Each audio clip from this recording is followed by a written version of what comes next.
창세기 4장 1절에서 15절 말씀입니다.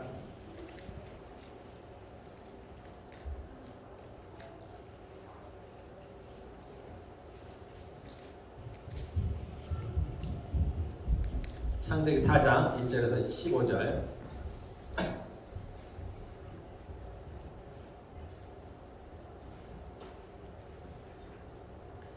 보도록 하겠습니다. 아담이 그의 아내 하와와 동침하매 하와가 임신하여 가인을 낳고 이르되 내가 여호와로 말미암아 등남하였다 하니라.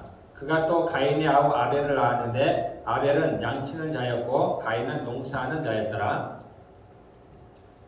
세월이 지난 후에 가인은 땅의 소산으로 제물을 삼아 여호와께 드렸고 아벨은 자기도 양의 첫 새끼와 그 기름으로 드렸더니 여호와께서 아벨과 그의 제물은 받으셨으나 가인과 그의 제물은 받지 아니하신지라. 가인이 몹시 분하여 안색이 변하니 6절 여호와께서 가인에게 이르시되 내가 분하여 함은 어찌 됨이며 안색이 변함은 어찌 됨이냐. 내가 선을 행하면 어찌 낯을 들지 못하겠느냐. 선을 행하지 아니하면 죄가 문에 엎드려 있느니라. 죄가 너를 원하나 너는 죄를 다스릴지니라. 가인이 그의 아우 아벨에게 말하고 그들이 들에 있을 때 가인이 그의 아우 아벨을 쳐 죽이니라. 여호와께서 가인에게 이르시되 내 아우 아벨이 어디 있느냐. 그가 이르되 내가 알지 못하나이다. 내가 내 아우를 지키는 자니까. 이르시되 내가 무엇을 하였느냐. 내 아우의 핏소리가 땅에서부터 내게 호소하느니라. 땅이 그 입을 벌려 내 손에서부터 내 아우의 피를 받았은즉 내가 땅에서 저주를 받으리니 내가 밭을 갈아도 땅이 다시는 그 효력을 내게 주지 아니할 것이요 너는 땅에서 피하여 유리하는 자가 되리라. 가인이 여호와께 아뢰되 내 죄벌이 지기가 너무 무거우니이다. 주께서 오늘 이 지면에서 나를 쫓아내시온즉 내가 주의 낯을 배웁지 못하리니 내가 땅에서 피하며 유리하는 자가 될지라. 무릇 나를 만나는 자마다 나를 죽이겠나이다. 여호와께서 그에게 이르시되 그렇지 아니하다. 가인을 죽이는 자는 벌을 7배나 받으리라 하시고 가인에게 표를 주사 그를 만나는 모든 사람에게 죽임을 면하게 하시니라. 아멘. 성경이 다 쉽지가 않습니다. 쉽지가 않은데 특별히 어려운 부분이 창세기예요. 하나님께서 천지를 창조하신 이야기들이 나와 있어요. 그러다 보니까 얼마나 많은 일들이 있습니다. 많은 일들이 있었겠어요. 그러한 것들을 창세기에 담아놓다 보니까 짧게 이야기를 진행해 나갑니다. 그러나 이 안에는 창조에 대한 많은 이야기들이 있어요. 그래서 우리가 성경을 읽다 보면 궁금한 것이 굉장히 많습니다. 가장 궁금해하는 것 중에 하나가 그거죠. 왜 하나님께서 선악과를 두셨다든가 또는 선악과가 도대체 선악을 알게 하는 나무인데 선악을 아는 게 도대체 뭐가 잘못이길래 그것이 이렇게 큰 범죄이며 하나님께서는 그 아담과 하와라고 왜 굳이 그것을 먹지 못하게 하셨을까? 선악을 알게 한 게 도대체 무슨 잘못일까? 뭐 그러한 질문서부터 굉장히 많습니다. 자, 오늘 이제 4장은 그 아담과 하와가 선악과를 먹음으로 말미암아서 하나님께 범죄를 하게 됩니다. 그로 말미암아 이제 그들이 하나님이 지으신 에덴 동산에서 쫓겨났어요. 그리고 이제 그 아담과 하와가 자녀를 낳았습니다. 가인을 낳았고 그 중에 이제 아벨을 낳았어요. 그리고 이제 오늘 이 장면에서 첫 번째 살인, 그러니까 죄를 짓는 그러한 장면이 나옵니다. 물론 이 외에도 뭐 많이 있을 수도 있고 여러 가지 있을 수도 있지만 어쨌든 성경에 나온 첫 번째 이제 살인이 되겠습니다. 그래서 이 구절에서도 여러분들 이제 저도 마찬가지고 궁금한 것이 있습니다. 그 중에 하나가 뭐냐면은 제사에 대한 이야기인데 왜 아벨의 제사를 받았을까? 또는 왜 가인의 제사를 받지 않았을까? 또는 가인의 제사를 받지 않고 아벨의 제사를 받았다는 걸 어떻게 알았을까? 이것은 우리가 이제 그 전래동화가 아니죠. 있는 사실을 적어 놓은 겁니다. 그러면 어떻게 아벨의 제사는 받고 가인의 제사는 받지 않은 것을 알았을까? 또는 가인을 죽이려는 사람들은 누구였을까? 이런 여러 가지 궁금증들이 있습니다. 이런 많은 것들에 대해서 성경은 확실하게 그 대답을 내놓고 있지는 않아요. 그래서 나름대로 우리가 추측을 합니다만, 그러나 너무 우리가 앞서서 추측할 필요는 없습니다. 그래서 이제 가인의 제사를 받지 않고 아벨의 제사를 받은 것에 대해서는 여러 가지 이제 이야기들이 있습니다. 그 중에 하나가 아벨은 양을, 즉 피를 흘렸다는 거죠. 피를 가지고 하나님께 제사를 드렸고, 가인은 농산물로, 즉 피가 없다는 거죠. 제사를 드릴 때 이스라엘 백성들이 제사를 할 때 항상 피를 갖고 가져갑니다. 그런데 그것이 없었다라는 거예요. 그래서 하나님께서 가인의 제사를 받지 않았다, 이렇게 이제 얘기들을 많이 합니다만은, 이거는 제 개인적인 이야기로 견해로는 그렇게 잘 맞는 것 같지는 않아요. 우리가 이제 물론 이제 이스라엘의 제사법을 보면서 우리가 그렇게 추측할 수는 있을지 모르지만 확 그것이 정답 같은 느낌은 잘 안 나옵니다. 대신에 이제 성경은 뭐라고 얘기를 하냐면은 그 히브리서 11장에 보면은 아벨이 믿음으로 제사를 드렸다고 했는데 가인은 그렇지 않은 거예요. 그러니까 아벨은 가인보다도 더 나은, 믿음으로 더 나은 제사를 드렸다라고 얘기를 합니다. 또 성경의 여러 부분에서 나오기를 가인은 악한 자에게 속했다는 거예요. 너희는 가인같이 하지 말라. 그는 악한 자에게 속하여 그 아우 동생을 죽였다라는 그 얘기가 나옵니다. 그래서 어떤 것을 가지고 하나님께 나아가느냐라기보다는 가인의 그 마음이 올바르지 않았다라고 보는 게 좀 타당할 것 같아요. 예. 그러면 이제 아벨의 제사를 받고 가인의 제사를 받은 것을 어떻게 알았을까? 이것도 제 개인적인 의견입니다만, 가인의 제사에 하나님께서 하늘에서 불을 내리셨을 거다라고 저는 생각을 합니다. 그래서 과거 이제 구약에서는 제사를 드릴 때 하나님께서 그 제사를 받으셨다는 것을 보이기 위해서 하늘에서 하나님께서 불을 내리십니다. 그 유명한 걸 우리가 엘리야가 제사를 드릴 때, 제물을 드릴 때 그의 기도가 끝날 때 하나님께서 위로부터 불을 내리셨어요. 그래서 그 엘리야의 기도를 제사를 받으신 걸 우리가 알 수가 있습니다. 하나님께서 아브라함과 언약을 맺으실 때 하나님의 불이 직접 그 쪼갠 동물들 사이를 지나가셨어요. 그리고 솔로몬이 성전을 짓고 그 제단 위에서 기도할 때, 그리고 기도가 끝난 후에 하나님의 불이 내렸습니다. 그래서 제사를 받으셨어요. 그 솔로몬의 기도를 받으셨습니다. 마찬가지로 아마도 아벨의 제사에 하나님께서 불을 내리셔서 그것을 받으셨을 것이다, 저는 이제 생각을 합니다.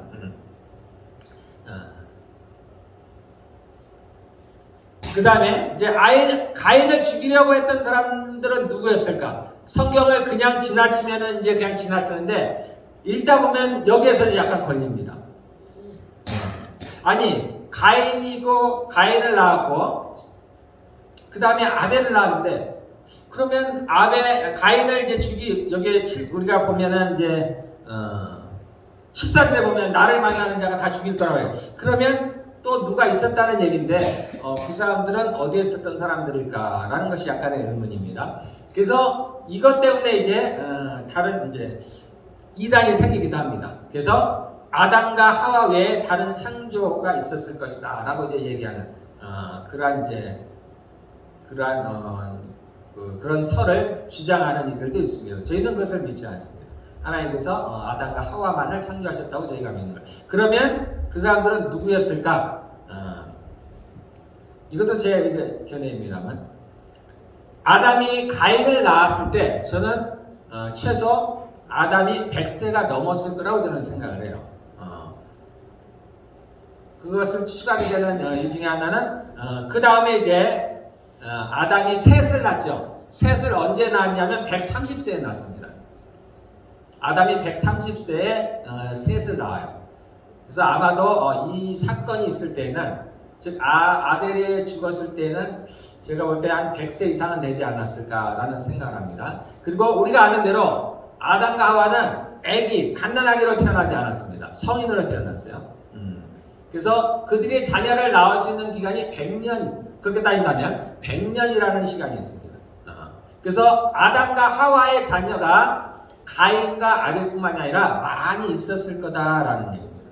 그 전에 많은 아이들, 자녀들을 낳고 그들이 이제 자라서 각각 독립을 하고 그래서 그 당시에도 이미 다른 사람들이 많이 있었을 것이다라고 대부분의 학자들이 이제 추측을 하는 겁니다.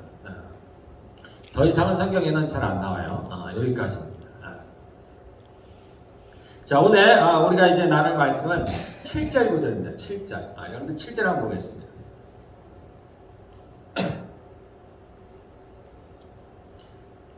내가 선을 행하면 어찌 낯을 들지 못하겠느냐? 선을 행하지 아니하면 죄가 문에 엎드려 있느니라. 죄가 너를 원하나 너는 죄를 다스릴지니라. 그래서 이제 이런 창세기 보면은 이게 한 구절씩 지나가는 글들이 있어요. 그런데 그것이 굉장한 큰 일이기도 합니다. 여러 가지 일들을. 여기 보면 어떤 조상들에 대한 이야기가 많이 나요. 양치는 자의 조상, 뭐 구리를 조상, 여러 가지 조상에 대한 이야기가 나옵니다. 그러니까 한 절씩으로 그걸 간단하게 설명해 놓은 거예요.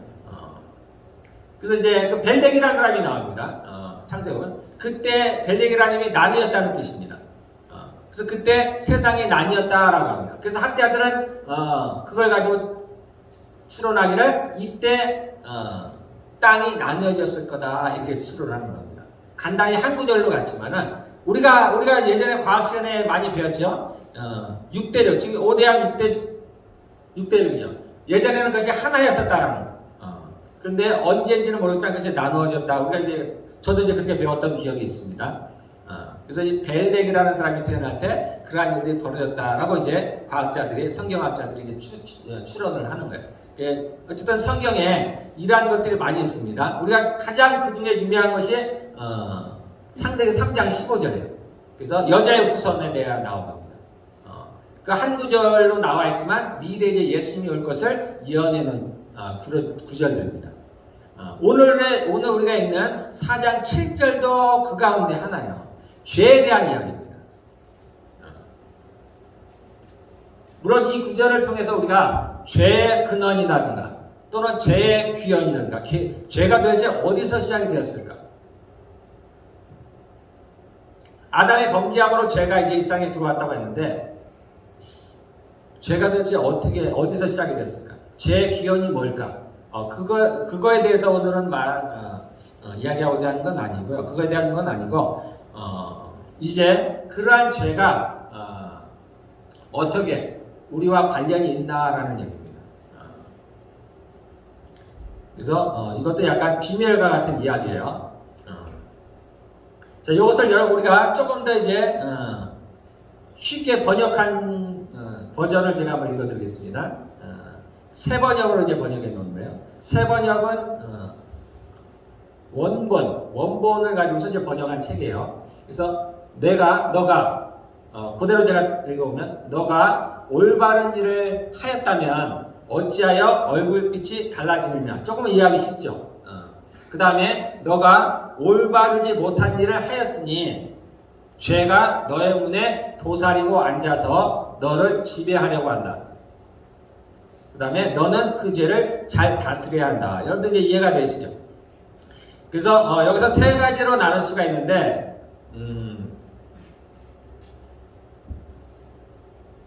죄가 문에 엎드려 있다라는 표현입니다. 죄가 문에 엎드려 있다. 도대체 죄가 문에 엎드려 있다는 게 도대체 무슨 표현일까? 새 번역의 표현을 하면 죄가 문에 도사리고 있다라고 합니다. 영어로 쓰면은 오른쪽에 나와 있는 대로 여러분들이 영어 번역에 있는 분들은 여기 뭐라고 있습니까? 크라우칭. 그러니까 동물들이 사냥하기 전에 웅크리고 있는 걸 얘기합니다. 사냥하려고 먹이를 사냥하려고 기다리고 있는 거예요. 우리가 신약에 보면은 우는 사자가 두루 산길자를 찾으려고 기다리고 있다는 그러한 모습으로 죄가 문 앞에서 기다리고 있다는 겁니다. 여기서 문이라는 건 뭐냐면 모든 집에 문이 있습니다. 모든 건물들에 문이 있어요. 그 문을 통해서 우리가 들어가고 나오고 합니다. 사람을 가리킵니다. 사람을 집으로도 표현을 해요. 그래서 우리를 하나님이 거하시는 집이다 이렇게 표현을 합니다. 그래서 성전이라는 표현을 해요. 그래서 그 문을 통해서 즉 우리에게 들어오려고 준비하고 있다라고 합니다. 그러니까 죄가 문 앞에서 기다리고 있다는 얘기는 우리에게 들어오려고 사람에게 들어오려고 준비하고 있다고 합니다. 그런데 언제 그러느냐 하면 선을 행하지 아니하면 그렇게 된다. 자, 그 다음에 마지막 절에 너는 죄를 다스릴지니라. 죄가 너를 원하나 너는 죄를 다스릴지니라 했습니다. 요 한 구절을 통해서 주님께서 우리에게 죄에 대한 것들을 좀 가르쳐주고 있습니다. 보통 죄 그러면은 우리는 주로 뭘 생각하냐면 죄를 짓는 행위를 생각합니다. 이게 틀린 건 아니에요. 그래서 죄를 짓는다는 얘기는 원어적으로 보면 관역에서 벗어났다는 거예요. 틀렸다라는 겁니다. 법을 어겼다는 얘기예요. 그래서 죄를 짓는다고 할 때는 보통 불법을 말하는 겁니다. 하나님의 말씀대로 살아가지 않을 때, 그러니까 율법을 이스라엘 백성으로 치면은 율법을 어길 때, 우리도 마찬가지입니다. 이 땅에서도 법을 지키지 못할 때 우리가 죄를 지었다 이런 표현을 합니다. 근데 여기서 죄가 문에 엎드려 있다 할 때는 조금 다른 의미예요. 마치 죄는 인격처럼 표현을 했습니다. 마치 무언가를 할 수 있는 힘을 가지고 있는 세력을 가지고 있는. 그래서 여기서 다른 말로 하면 좀 여러분들 이해가 하기가 쉬운데 마귀라든가 귀신이라든가 또는 사단이라든가 이런 표현을 쓰면 여러분들이 좀 이해하기가 쉽습니다. 성경은 대부분 이제 죄로 표현을 했어요. 로마서 7장 20절에 보면은 이런 말이 있습니다. 제가 읽겠습니다. 로마서 7장 20절. 만일 내가 원하지 아니하는 그것을 하면 이를 행하는 자는 내가 아니요 내 속에 거하는 죄다.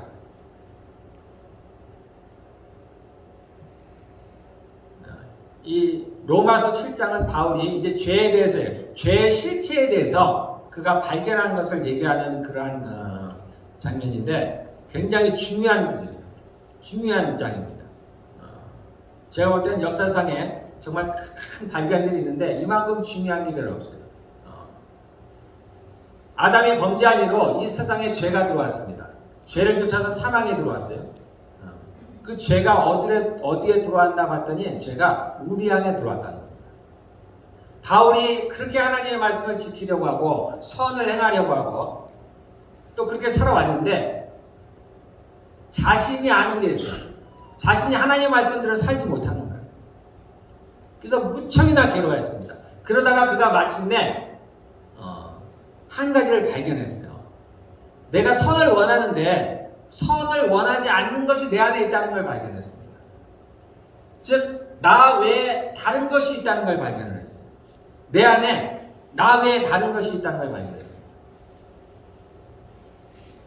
그래서 그가 뭐라고 표현하냐면 내 지체 속에, 지체라는 건 내 몸을 말하죠. 내 지체 속에 한 다른 법이 있어. 표현을 이렇게 했어요. 그냥 한 다른 것이 있어서 나를 사로잡는 것을 본다는 거예요. 그리고 비로소 바울이 여기서 발견을 하고 확신하게 됩니다. 내 안에 다른 것이 있구나. 나는 선을 행하기를 원하는데 그러한 나를 사로잡아서 악을 행하게 만드는 것이 있구나라는 걸 발견했습니다. 그리고 그것이 죄라는 것을 알았어요. 즉 죄가, 세상에 들어온 죄가 우리 안에, 사람 안에 들어왔다는 것을 알게 되었습니다. 창세기 이제 3장 14절에 보면은 창세기 3장은 이제 아담과 하와가 범죄하는 장면이에요. 15절에는 여자의 후손에 대한, 미래의 이제 구원에 대한 이야기가 나옵니다. 14절에 보면은 하와죠. 하와를 유혹해서 죄를 짓게 만든 그 뱀에 대한 형벌이 나옵니다. 저주에 대한 얘기예요. 그때 뱀이 받은 형벌이 뭐였었냐면 너가 이제 배로 기어다니게 되고 너가 평생토록 흙을 먹을지니라 라고 했습니다. 예, 거기서 흙이에요. 흙. 실제로는 뱀은 흙을 먹지 않아요. 그래서 이 흙이라는 것은 비유입니다. 사람을 가리킵니다. 사람. 왜냐하면 사람이 흙으로 지었기 때문에. 그래서 이 아기들은 사람을 먹는다는 표현을 이렇게 했지만 사람을 소유하기를 원하는 거예요. 사람을 자기의 것으로 갖기를 원해요. 그러니까 이 땅에 사는 동안에 사단이 원하는 것은, 이러한 마귀들이 원하는 건 우리를, 사람들을 자기의 소유로 만드는 거예요. 그래서 그것이 이제 우리 안에 들어갔다는 거예요. 그것을 이제 바울은 죄로 표현을 했어요.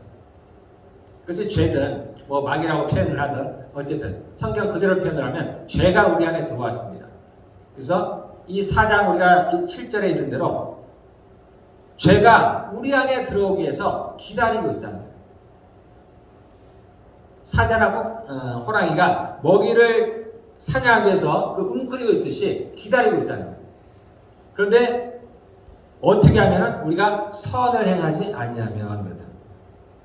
그리고 이제 하나님께서 말씀하시기를 죄가 너를 원하나, 죄가 우리를 지배하기를 원하나 소유하기를 원하나 너는 죄를 다스릴지니라 했습니다. 다스려야 된다는 얘기는 그러면 어떻게 다스리냐 그런 얘기가 아니고, 다스리라고 우리가 번역을 해놨지만 이기라는 겁니다. 싸워서 이기라는 거예요. 그걸 물리치라는 얘기입니다. 싸우라는 얘기예요. 죄가 우리를 소유하려고 오지만 너희는 싸우라는 얘기예요. 그래서 물리치라는 얘기입니다.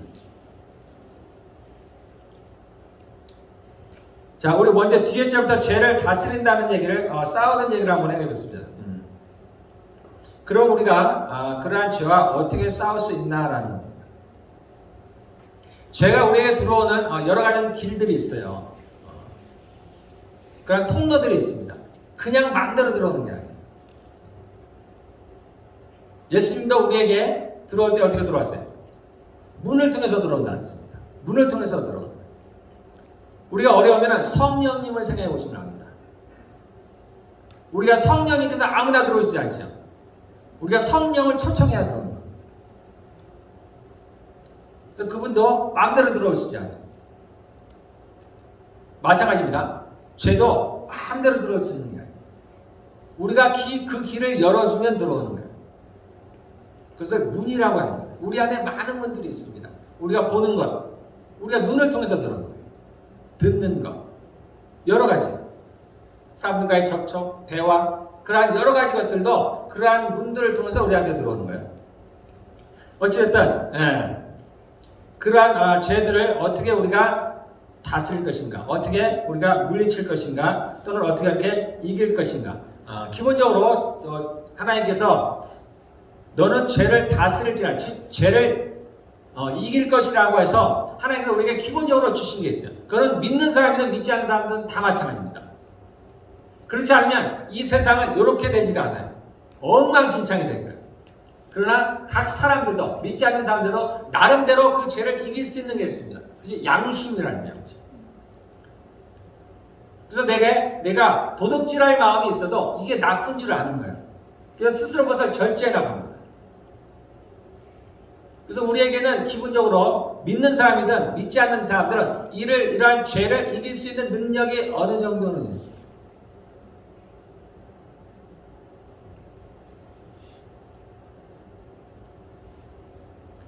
자, 그런데 우리 믿는 사람에게는 그 외에도 더 많은 것들이 있습니다. 즉 많은 무기들이 있어요. 베드로서에 보면은 구원에 대한 이야기가 아닙니다. 세례에 대한 이야기가 나오면서 세례를 받으면 이제 구원을 말하는 건데, 그러면 구원받은 사람들에게서 우리에게 악한 것이, 악을 제하여 버리는 것이 아니고 우리의 선한 양심이 하나님을 좇는 것이라 라는 표현이 나옵니다. 자, 그 얘기는 뭐냐면 우리가 예수를 믿고 구원을 받으면은 우리 안에 있는 죄, 우리가 예수를 믿으면 다 죄 용서를 받죠. 그런데 우리 안에 있는 죄를 없애버리는 게 아니라는 거예요. 악을 제하여 버리는 것이 아니고 우리 안에 죄는 그대로 있다는 거예요. 대신에 뭐가 달라지냐면은 양심이 달라지는 거예요. 양심. 그래서 선한 양심이 하나님을 좇는 거예요. 그래서 점점 더 예민해지는 거예요. 그래서 예수를 믿지 않을 때는 내가 죄로 여기지 않던 것, 또는 가볍게 넘어갔던 것들, 그런 것들이 우리가 예수를 믿으면은 점차 그런 것들이 우리에게 양심에 거리끼는 일이 벌어지는 거예요. 우리 양심이 깨끗해지는 거예요. 그것이 당연한 이유는 그것은 빛이 비칠 때 더러운 것들이 잘 보이는 것 같습니다. 하나님은 빛이시죠. 그래서 그분이 우리에게 오시게 되면은 그러한 죄들이, 더러운 것들이 잘 보이게 돼요. 과거는 괜찮았던 것들이 이제는 지저분해 보입니다. 그러니까 우리의 과거의 죄들이 이제 우리가 예수를 믿음으로 말미암아서 더 좀 확대돼 보이는 겁니다. 그래서 전에는 내가 좀 선한 줄 알았는데 제 경우가 그랬습니다. 제가 예수를 믿기 전에 제가 아주 착한 줄 알았어요. 네, 저보다 착한 사람이 어디 있을까? 네, 그런 줄 알았어요. 근데 제가 예수님을 믿고 나서니까 제가 너무나 죄인이에요. 맨날 회개하는 것뿐이 없습니다. 정말 잘못했다는 것뿐이 없어요. 그리고 그런 나라를 구원해 주신 하나님께 감사하다는 표현이야. 이게 당연한 겁니다. 빛이 들어오면은 이 먼지들이 드러날 수밖에 없어요. 만약에 나에게 이런 현상이 없다, 내가 예수를 믿는데도 불구하고 별로 그런 생각이 없다, 그런 마음이 없다, 여러분들 점검해 보셔야 됩니다. 내 안에 정말 빛이 있나? 정말 예수님이 내 안에 계신가 한번 생각해 봐야 돼요. 내게 아무 반응이 없다, 내가 정말 살아있는 사람인가? 생각을 해봐야 됩니다. 이건 당연한 거예요. 빛이 들어오면은 안 보였던 먼지들이 보이는 겁니다. 우리 안에 성령이 들어오시면은 믿음으로 예수님이 우리 안에 있다고 했습니다. 빛이, 빛 대신 그분이 우리 안에 들어오시면 우리의 죄악들이 드러날 수밖에 없어요. 그러므로 말미암아 이제 우리가 우리의 양심들이 하나님을 쫓아간다는 거예요. 즉 우리의 양심이 조금씩 깨끗해지는 거예요. 근데 양심이 깨끗해지는 것과 동시에 뭔가 또 벌어져요. 반대로 나의 더러운 것들이 더 보이기 시작합니다. 그러니까 매일같이 회개를 합니다. 그러니까 회개해도 끝이 없어요.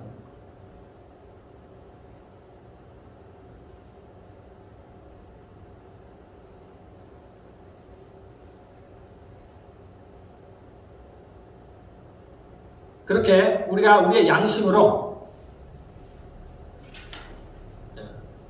이길 수 있는 것들이 있습니다. 우리가 아까 얘기한 대로 도둑질을 하고 싶고, 정말 간음을 하고 싶고, 도박하고 싶다든가, 기타 많죠. 막 화내고 싶고 싸우고 싶고 그런 것들을 우리가 절제할 수가 있어요. 그런데 그렇지 않은 것들이 있습니다. 이미 내 안에 들어온 것들이 있어요. 정말 나의 의지와는 상관없이 이 부모로부터 온 것들이 있어요. 우리가 소위 습관이라는 것들이 있어요. 이것은 바꾸기가 정말 어려워요. 우리가 세상 말로 얘기하면 바꾸기가 어렵다는 거고, 우리가 이제 지금 우리가 성경을 통일하면 이 죄를 이기기가 아주 어렵습니다. 그래서 소심한 사람은 평생 소심한 거예요. 이길 수가 없어요. 이 폭력적인 사람은 끝까지 갔거든요. 폭력적인. 이미 내 안에 있는 겁니다. 다윗이 고백하길, 나의 어머니가 죄 중에 나를 잉태했다. 죄 중에. 이미 내가 죄인으로 태어났다는 거예요. 그래서 우리는 죄를 지어야 물론 죄인이긴 한데, 달리 얘기하면 우리는 이미 죄를 갖고 있기 때문에 죄를 짓는 거예요. 어쨌든 그러한 것들이 있습니다. 이런 것들은 나의 양심으로 이기기가 참 어려워요. 바꾸기가 어렵습니다.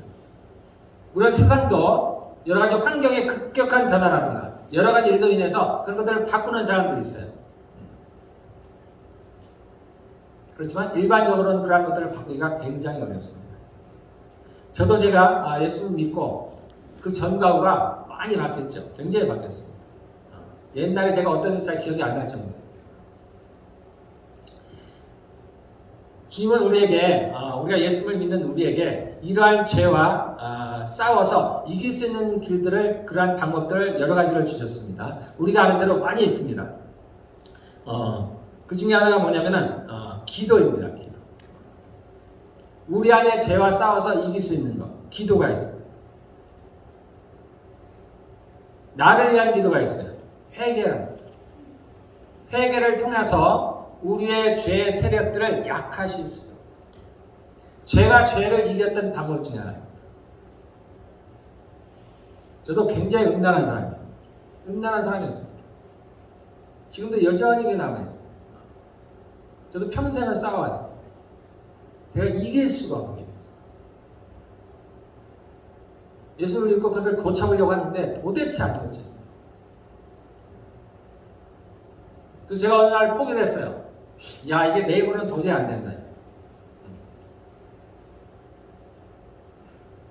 결심을 해서 며칠 가는 게 아니라 몇 시간을 못 가는 거예요. 내가 안 된다. 그러다 제가 로마서 7장을 하게 됩니다. 이게 나라고 생각하니까 이길 수가 없는 거예요. 내가 나를 바꿀 수가 없는 겁니다. 내가 나와 싸워서 도대체 어떻게 이겨? 이게 말이 안 된다. 그래서 내가 이거는 할 수가 없다고 생각했는데 그때 하나님께서 제게 로마서 7장을 깨닫게 했어요. 그래서 그것이 내가 아니라는 걸 알게 됐습니다. 그걸 내가 아니라는 걸 알려주셨어요. 내 안에 죄라는 걸 알게 됐습니다. 그때부터 제가 진짜 싸움을 하기 시작했어요. 이제부터 내가 싸움을 할 수 있겠구나. 전에 이게 나라고 생각했을 때는 도저히 내가 싸울 수가 없었는데 내가 아닌 다른 거니까 그가 비록 강할지라도 내가 한번 해볼 만하겠다. 그때부터 제가 싸움을 시작했습니다. 그 싸움을 할 때 제가 회개입니다. 전에는 제가 한 번 죄를 지으면 회개를 할 수가 없어요. 내가 너무나 민망하니까. 창피하니까 할 수가 없어요. 내가 방금 또는 어제 내가 하나님께 똑같은 일을 가지고 회개를 했는데 또 나아갈 수가 없는 거예요. 그러니까 한참 지났어요. 며칠 지나서 그러한 느낌이 싹 사그라들면 내가 좀 하나님께 나아갈 정도 되는 마음의 좀 가책도 좀 줄어들고 그러면 하나님께 나아가는 거예요. 그런데 이때부터는 이제 달라졌어요. 내가 비록 약해서 죄를 지었지만 근본적으로 이게 나가 아니라는 걸 알게 됐습니다. 그래서 내가 이걸 이길 수 있는 방법이 하나님께서 가르쳐 주신 게 회개니까 내가 한번 해봐야 되겠다. 그래서 제가 매일 회개를 했습니다. 내가 그런 죄를 범할 때마다 회개했어요. 전에는 내가 며칠을 기다렸다면 기다리지 않았어요. 정말 내가 너무나 민망하고 창피하지만 그러나 내가 바로바로 하나님께 갔습니다. 하나님 죄송합니다.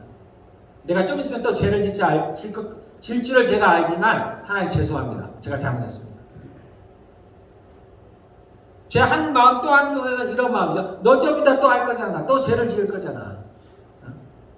너 그렇게 정말 민망하게 너 어떻게 이렇게 하나님께 나올 수가 있니? 창피하지 않니? 네. 그런 마음이 제 안에서 계속 싸우는 거예요. 그렇지만 제가 나갔어요. 하나님 죄송합니다. 잘못했습니다. 네. 시간이 흘렀지만 그러한 것들이 점차 약화되는 것을 제가 이제 알 수 있어요. 네. 그래서 하나님께서 우리에게 주신 겁니다. 회개합니다. 회개를 함으로 많이 하면서 죄의 세력에 힘을 잃게 해요. 반대로 다른 또 하나가 뭐가 있냐면 누군가 나를 위해서 기도했어요. 물론 성령께서도 나를 위해 기도하십니다. 그래서 제가 살아갔는데 우리도 그래서 중보기도가 필요한 거예요. 도대체 내가 회개할 수 있는 마음조차도 안 나오는 경우들이 많습니다. 그런 분들이 많아요. 이럴 때 회개 중보기도가 필요합니다. 내가 회개할 수 없을 정도 된다는 얘기는 이미 내가 그 사단에게 너무나 강하게 사로잡혀 있는 거예요. 그걸 이길 수가 없는 거예요. 이 사로잡힘이 점점점 심해지면 성경에 나온 대로 완전 데몬 포제스트가 되는 거예요. 사단에게 사로잡힌다. 옳지 않습니다. 심지어 더욱더 심하게 되면 나의 인격까지도 빼앗기게 되는 거예요. 이게 우리가 귀신 들렸다고 얘기를 합니다. 그 전에는 내가 이러는 줄 알지만 자신이 자신을 컨트롤할 수가 없는 거예요. 그게 기쁜 게 아닙니다. 굉장히 괴로운 거예요. 사단이 기쁨을 안 줘요. 그게 괴로운 일들이에요. 순간적인 쾌락을 줄지 모르지만 그것이 괴로운 일들입니다. 괴로운 줄을 알면서도 하는 거예요. 저도 예전에 저도 술 많이 마셨습니다. 아침마다 결심을 해요. 괴롭죠. 이제부터 술을 끊어야 돼. 근데 그것이 괴로운지 알면서도 또 저녁 되면 술을 마시는 거예요. 사단이 우리에게 기쁨을 안 줘요. 즐거움을 안 줍니다. 그럼에도 불구하고 우리가 그에게 사로잡혀 있기 때문에 벗어날 수가 없어요. 그래서 어쨌든 중보기도라는 게 있습니다. 그래서 누군가가 그러하지 못할 때는 우리가 그 사람을 위해서 기도할 필요가 있어요. 그래서 기도하는 겁니다.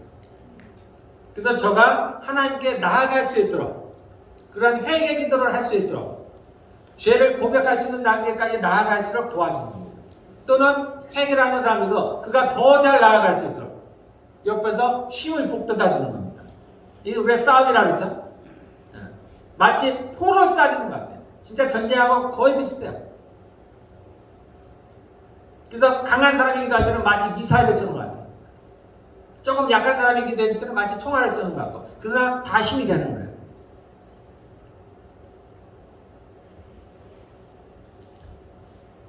또 성도들의 교제가 있습니다. 교제를 통해서 내 안에 빛이 들어오는 거예요. 우리 안에 빛이 있습니다. 생명의 빛이에요. 예수님 안에 생명이 있습니다.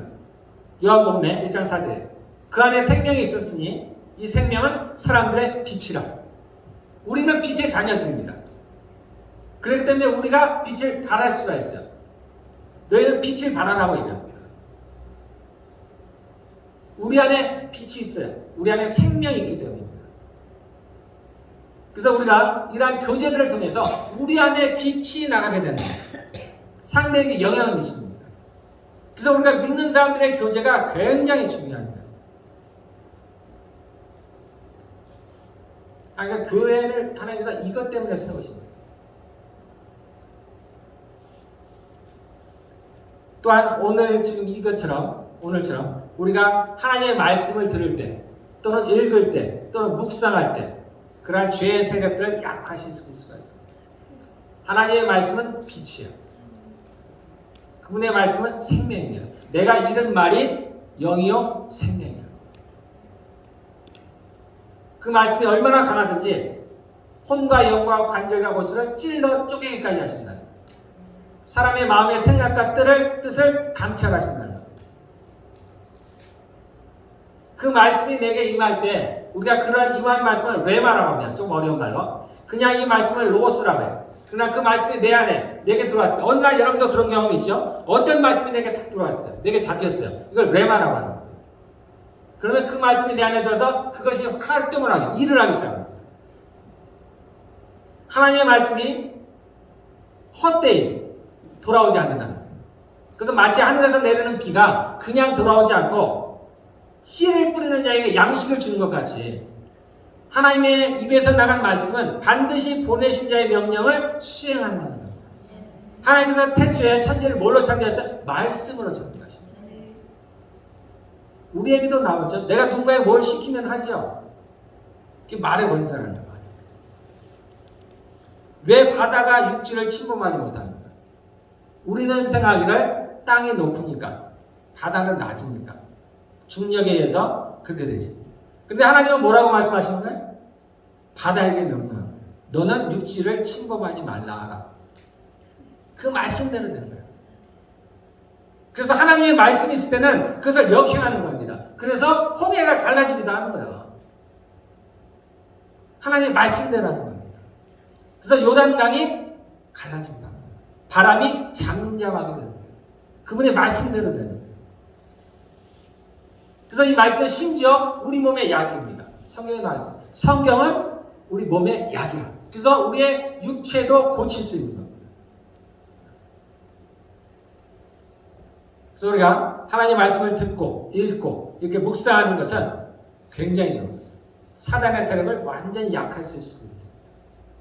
그래서 오늘 하나님의 말씀이 너는 담대하라는 말씀이 내게 오늘 들어왔을 때 겁이 많던 내가 담대하겠어요. 하나님께서 내가 항상 하시는 말씀이 그거였어요. 너는 담대하라. 처음엔 저는 몰랐어요. 도대체. 왜 담대하라. 담대하면 주시면 되지. 나를 담대케 하시면 되지. 왜 맨날 담대하라고 하죠? 어느 날 제가 알았습니다. 하나님이 내게 담대라 하시면 그 말씀이 저를 담대하게 변화시킨다는 걸 알았어요. 그거 같은 겁니다. 그리고 아주 직접적인 방법이 있는데 그것은 축사라는 방법도 있습니다. 사단을 내어 쫓는 거야. 아예 내어 쫓아버리는 거야. 예수님께서 말씀하시죠. 너 귀머리 되고 벙어리 된 귀신아 떠나가라. 그랬더니 어떻게? 바로 말을 하버리죠. 귀신에게 사로잡힌 자를 예수님이 쫓아낼 때 쫓아내버려요. 그러니까 정상으로 돌아오죠. 그래서 가장 직접적인 건데 가장 직접적이니까 효과가 바로바로 나타납니다. 귀신을 쫓아내면 우리에게 달라집니다. 자, 또 하나는 뭐가 있냐면 우리가 성령님께 순종할 겁니다. 하나님께서 말씀을 하실 때 말씀을 들어보신 분들은 이제 제 얘기가 이해가 될 겁니다. 저도 예전에는 그걸 모를 때는 하나님은 어떻게 말씀을 하실까? 우리가 하는 건 이제 육성으로 나가는 건데 이렇게 말씀하시나? 저도 이해가 안 됐어요. 그러다가 제가 이제 하나님께서 제가 오늘날 말씀을 하셨습니다. 그는 우리가 경험이 없어도 이게 하나님의 말씀이라는 걸 알 수 있습니다. 그냥 이 하나님이 말씀하시는구나. 경험이 전혀 없어도 알 수 있습니다. 그러나 그건 특별한 경우예요. 그건 특별한 경우입니다. 보통은 그렇게 말씀하지 않죠. 보통은 어떻게 말씀하시냐? 우리의 영을 통해서 말씀하십니다. 우리가 예수님을 믿음으로 말미암아서 우리에게 영이 살아났어요. 영은 완전합니다. 우리의 영은 구원받을 필요가 없어요. 우리의 영은 이미 구원을 받은 거예요. 죄가 없어요. 요한일서에 보면 나와요. 우리는 더 이상 죄를 지었지. 우리 영은 영은 죄를 지을 수가 없어요. 그래서 하나님의 성령과 완전하게 연합하라고 합니다. 그래서 그 영을 통해서 우리 안에 영을 통해서 말하는 거예요. 그래서 우리가 마치 내면에서 얘기를 하는 거예요. 그래서 마치 내 생각과 분간을 못하는 거예요. 성령께서 우리의 영을 통해서 우리 얘기를 하는 거예요. 우리 안에서 얘기를 하는 거예요. 그래서 우리가 성령에 조금씩 민감해지기 시작하면 그 음성을 구별할 수가 있습니다. 그래서 내게 2번 말씀하실 때는 아까 얘기한 그런 특별한 방법으로 저에게 말씀드렸어요.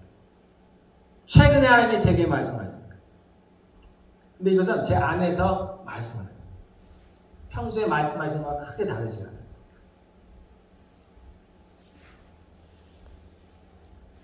저도 이제 조금은 약간은 제가 구별하는 거예요.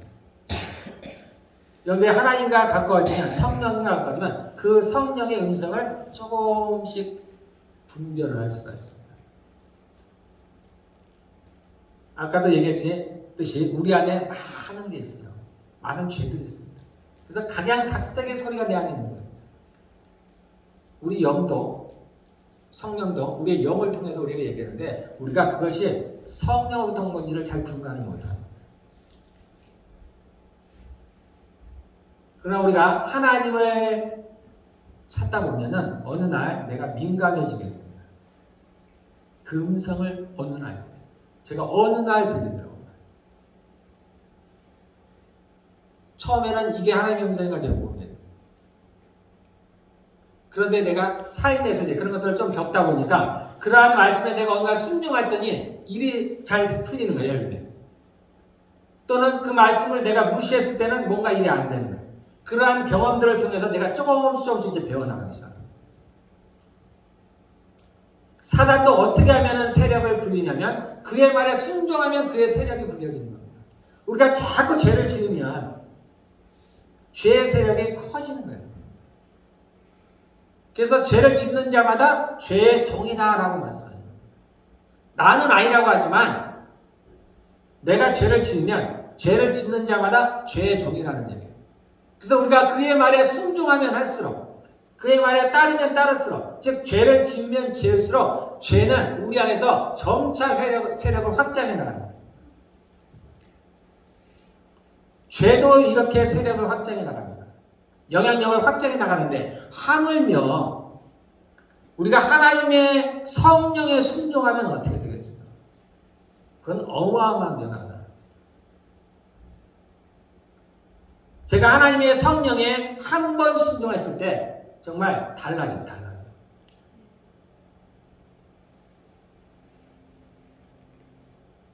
우리가 하나님의 성령의 음성을 분간하지 못해도 이미 우리는 성경을 통해서 어떤 것이 하나님의 음성이라는 걸 우리는 알 수가 있습니다.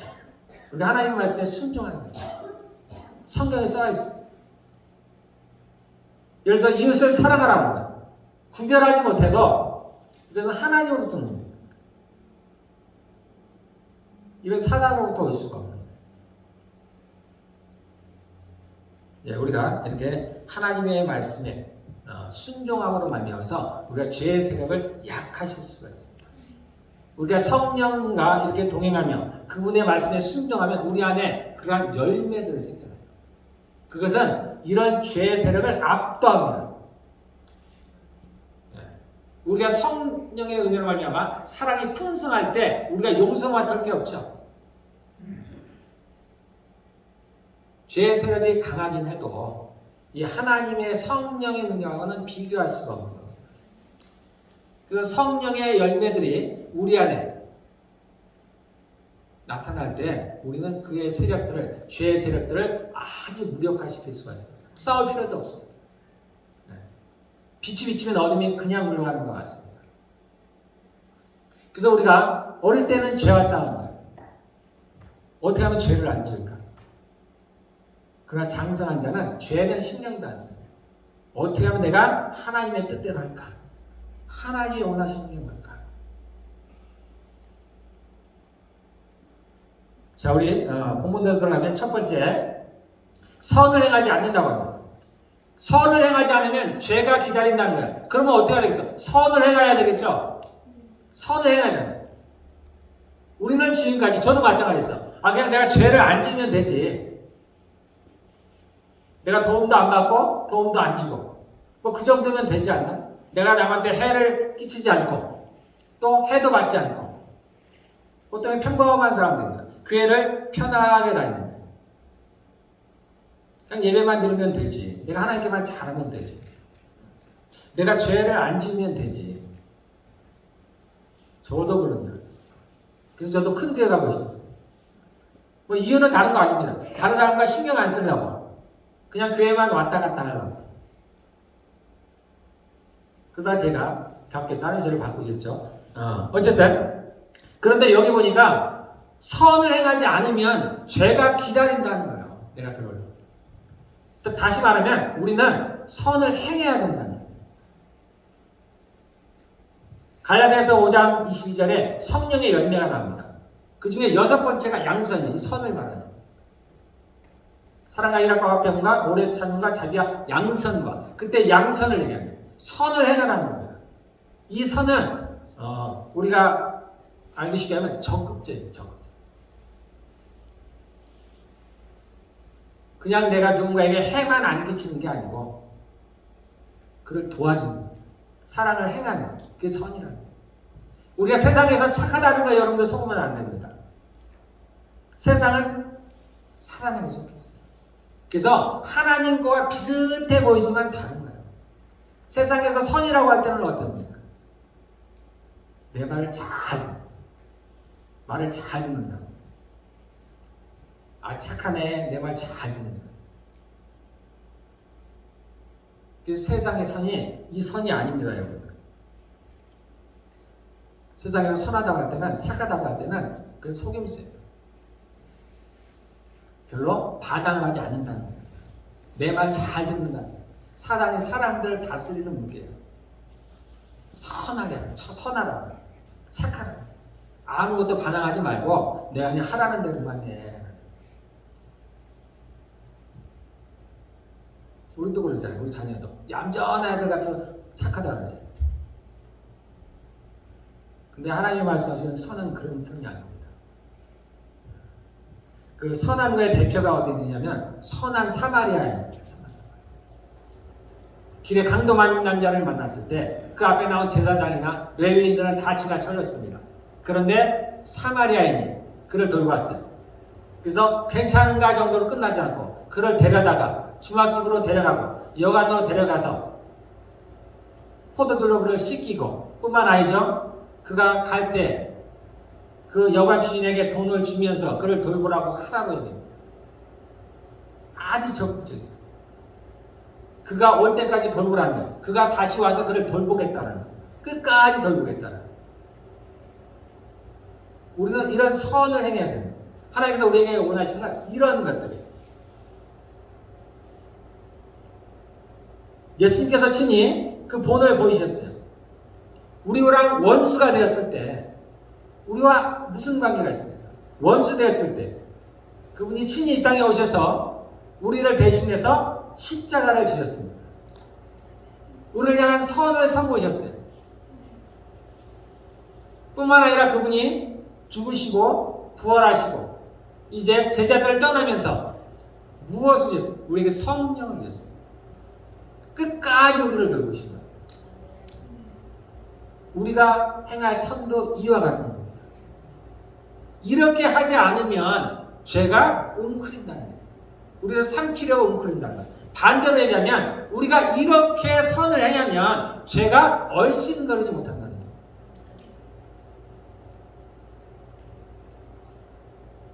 거예요. 우리 이렇게 선을 행하면서 살아가길 바라겠습니다.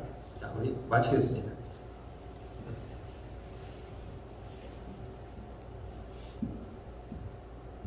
자, 오늘 우리가 하나님의 말씀을 잘 생각하면서 어떻게 하면 우리가 죄를 이길 수 있는가?